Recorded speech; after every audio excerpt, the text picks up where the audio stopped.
พี่น้องเอ้ยย่างลงทางหน้าบ้านพอท่านได้กวดสโนว์เถื่อหิมะยังไม่ได้กวดออกจากถนนออกจากทางจอดรถ แต่ยังมาต้องได้เหยียบหญ้าญาติมันมืนญาติมันพลาด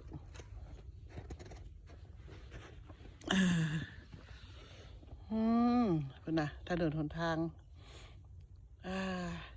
เทศบาลยังบ่ได้มากวดหิมะเถื่อโอ้จนเพียงขอบนี่พี่นะขอบ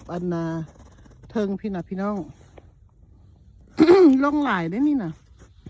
เทิงขอบหญ้าพี่นะประมาณห้าอินชิส5 นิ้วพี่น้องแต่ว่าอันนี้ยังท่อน้ำบอนท่อน้ำเนาะมันจะมีไออุ่นขึ้นมาจากพื้นก็เลยบ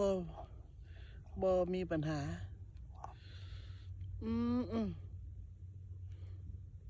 บุยไผออกมานอกเลยพี่น้องเอ้ยหนาวเดี๋ยวเข้าไปในเฮือนดูบัดนี้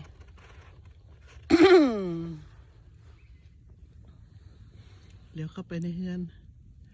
โอ้ดอกกุหลาบข้างในบริตายตี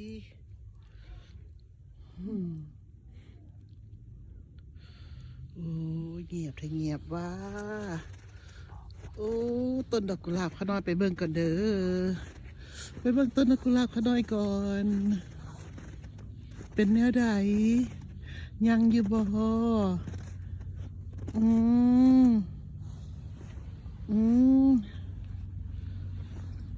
มีแต่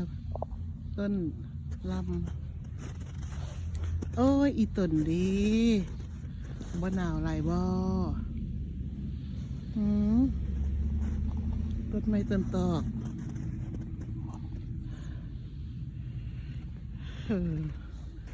เย็นแม่สวดน้อยขน้อยเป็นอะไรนี่หลานพวกบัวน้อยขน้อยหิมะปกเบิ้ลเลยดีผักกาดน้อยขน้อยกะ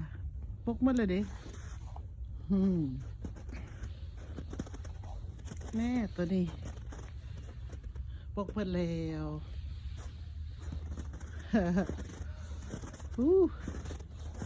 เย็นพักบัวขน้อยตัวนี้กะ